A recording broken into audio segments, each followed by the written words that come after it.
Hello, hello, my lovely Aquas. Welcome to Vivid Vibration. My name is Christina. I hope that y'all are doing well. Aquas, you guys got the Shadow, the Bardo, the Prayer, the Shapeshifter, the Vision, the Owl, and the Nectar.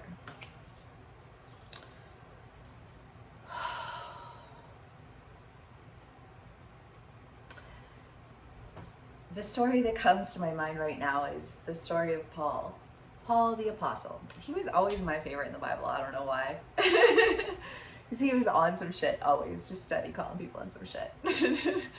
I always resonated the most with him, I guess. But he persecuted Christians before he became a Christian.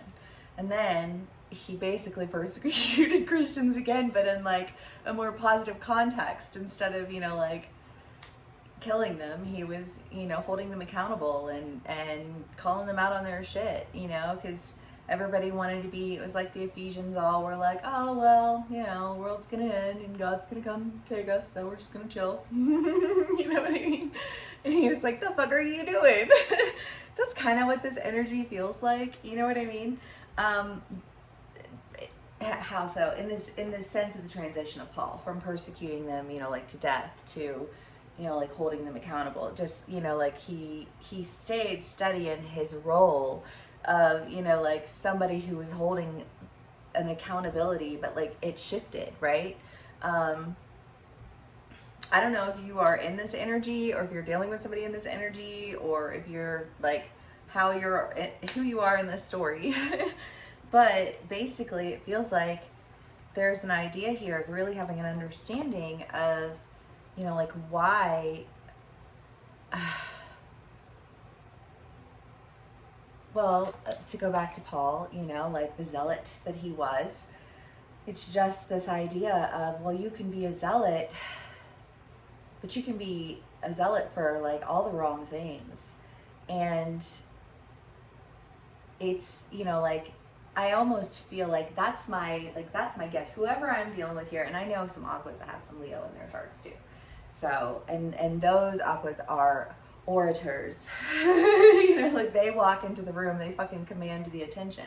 They don't even mean to, you know what I mean? But they just blow people's minds. And I just kind of get this feeling of going from a place of executioner to a place of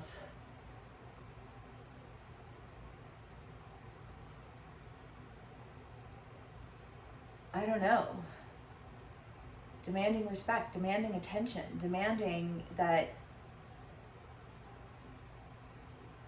your vision be heard. You know what I mean? I just feel like this. And I don't know if you're the mentor or if you're dealing with somebody who is in a mentorship energy toward you.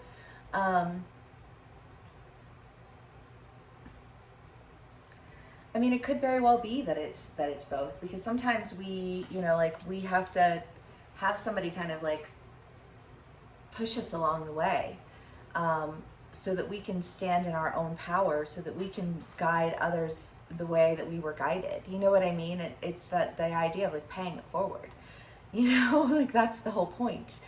And I feel like there's an idea of just showing up with this zealot's energy and an understanding of what was keeping the vision in the dark, if you will.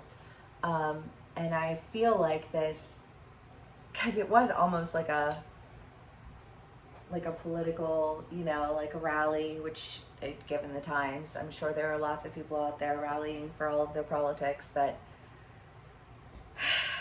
ultimately is lost in the black hole in the abyss, but is very, very conducive to creating a great deal of division for an extended period of time that does enough damage to keep everybody right where they are.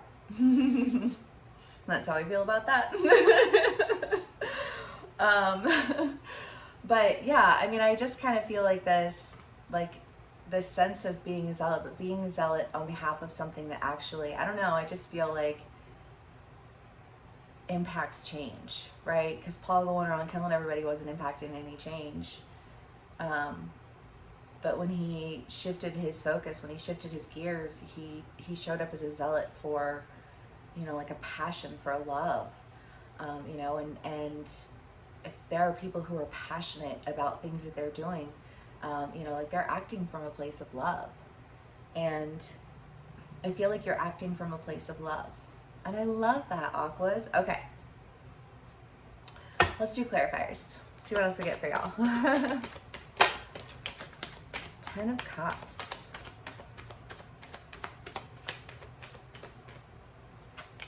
Ten of Cups and then 6 of Swords. Well, I mean, yeah, there's definitely, right, that parting of ways, that shifting gears, that going in a different direction, however else you want to say it. You know what I mean? I don't know, you know, like I'm sure the options are limitless, but you're leaving behind something that I think previously just didn't make a lot of sense to you. Or maybe it made a ton of sense to you until somebody came and dropped a bomb and was like, yo, shit whack. You know what I mean? Like, your shit is whack. And these are all the reasons why.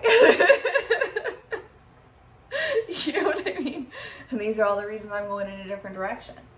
Right? Because you're like, I'm no longer the Paul that persecutes. I'm now Paul the Zealot. The 10 of Cups, I mean, emotional fulfillment. Because again, when you're passionate about something, when you're invested in something, when you are like, you love that, right? And I feel like whatever it is that you're doing, you're like, I'm fucking passionate as they come. Right?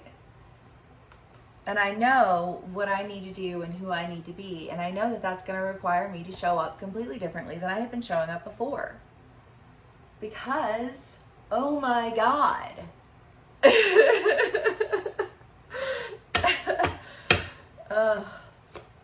Literally just dodging. Okay. The Page of Swords, the 7 of Pentacles, the 8 of Cups, Death, and the Hanged Man. Yeah, I don't know, because I just kind of get this feeling of like something ends, but when it ends, it's like you see things so differently. I feel like where you felt like you had been missing out, you were actually gaining understanding. And like, not to be like super harsh to my aquas, I know this isn't going to be true for every aqua, but by and large, aquas are very emotionally detached people, you know? Like, they don't get super fiery, passionate about things. They might be very strategic and logical and, you know, set on something, but they're not, you know, in your face with it.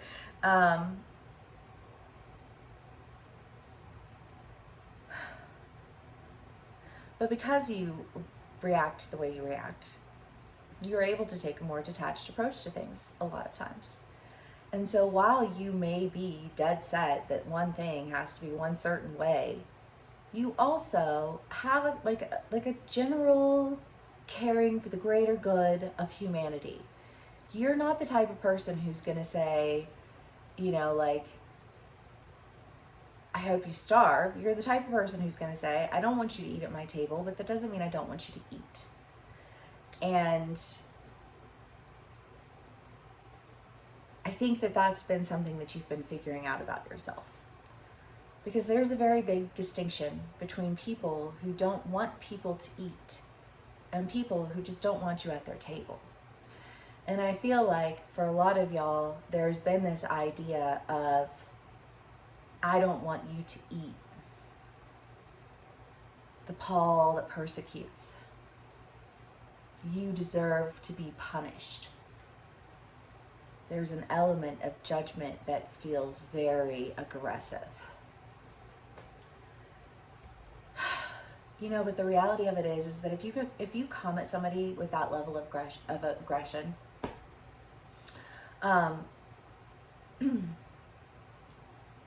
you have to counteract that with something that can't be mistaken for anything less than that.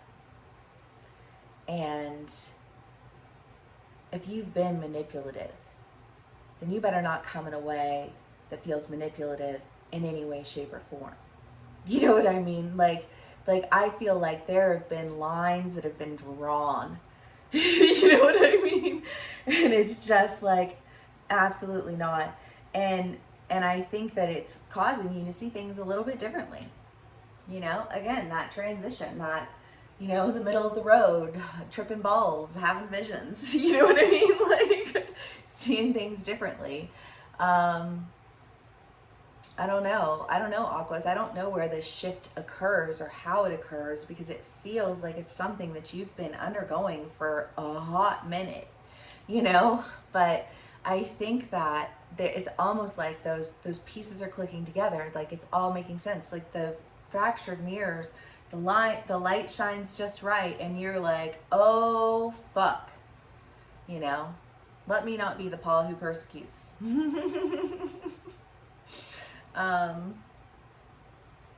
Or you're dealing with people like that and you were accepting that behavior and you were like bowing down to it, and then you realize that like that is the opposite of anything that anybody should ever be doing or take pride in doing. Question that. The devil and the King of Swords. Yeah, again, I just feel like there is this sense of manipulation. There is a sense of control. There is a sense of a whole lot of things that really just needed to end, that nobody wanted anything to do with. And I feel like if you put the label on it, and then somebody comes in and they change it, and it was, you know, like what, water, and then somebody comes in and they pour vinegar, and then somebody comes in and they pour vodka, and then somebody comes in and they pour, yeah, what? I don't know. Like it's such a contaminated space that it's just like, ew. You know? And I think you're realizing why, like, if you were going to be so seriously and adamantly against something, you better be seriously and adamantly for it, or fuck all the way off, you know? And I don't know, I feel like you get that, or the person that you're dealing with gets that, however it resonates for you, because like I said, these are general reads and you can be on either side of the story. We got the Father and the Lover. Well, this again ties into this Paul analogy, Paul the persecutor and Paul the, you know, like the apostle. And